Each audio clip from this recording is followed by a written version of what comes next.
شیخ حر عاملی یہ جو مشرق مقدس میں دفن ہے بیان فرماتے ہیں یہ شیخ حر عاملی ہوئے ہیں کہ اتنے جید عالم ہیں کہ آج ان کی کتاب کو پڑھے بغیر کوئی مجتہد نہیں بن سکتا. وسائل الشریعہ ہے انہوں نے کتاب لکھی, اس کے بغیر کوئی مجتہد نہیں بن سکتا. یہ بیان فرماتے ہیں کہ میرا ایک دوست تھا جو فاسق اور فاجر تھا, تو اس سے میں نے تعلق توڑ لیا تھا. جب اس کا انتقال ہوا تو بہت عرصے بعد میں نے اسے خواب میں دیکھا.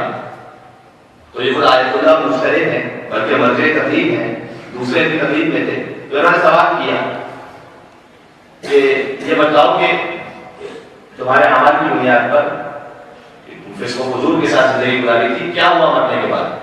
اس نے کہا کہ اب میں خیریت سے ہوں, اب میں خیریت سے ہوں, ورنہ شدید عذاب میں تھا. اس نے کہا کہ جب اب میں خیریت سے ہوں تو اعلیٰ شیخ حر عاملی نے سوال کیا, کہا کہ اب کیوں خیریت سے ہو, کیا ہو گیا ایسا؟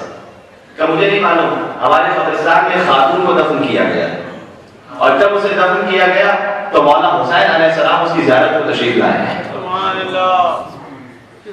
اس خاتون کی زیارت کو مولا حسین تشریف لائے ہیں اور مولا نے آ کر فرشتوں سے کہا کہ یہ خاتون اتنی باعظمت ہے کہ اس کے صدقے میں اطراف کی 40 قبروں سے عذاب کو دور کر دو.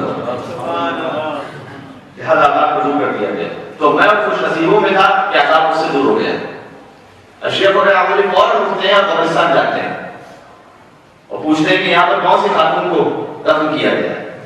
بتایا گیا کہ یزد کے ایک بزنس مین کی بیوی ہے, کپڑا بیچا کرتا تھا وہ تاجر, اس کی بیوی ہے. یہ وہاں اس کی مارکیٹ میں پہنچے تو دیکھا کہ سیاہ کپڑے لگے ہوئے ہیں جیسے کہ اس گھر میں موت ہوئی.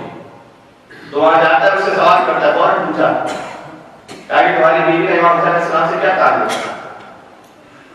تو سوال ایسا تھا کہ اس نے کہا کہ آپ کیوں پوچھ رہے ہیں. یہ سارا واقعہ بیان کیا کہ آپ کی زوجہ کی وجہ سے 40 قبروں کو اطراف میں شفاعت نصیب ہوئی. کیا ایسا تعلق تھا؟ کیا روزانہ وہ مجلس کیا کرتی تھی؟ جواب دیتے روزانہ مجلس تو نہیں کر سکتے. کیا زیارت امام حسین علیہ السلام پر پہنچ جاتی تھی؟ کہا نہیں, ہمارے حالات ایسے بھی نہیں کہ ہم بار بار جا سکیں. کبھی وہ کیا کیا کرتی تھی؟ کیا روزانہ اپنے گھر میں بیٹھ کر زیارت عاشورہ امام حسین پڑھا کرتی تھی. اللہ برائے خوشنودی سید الشہداء بلند صلوات.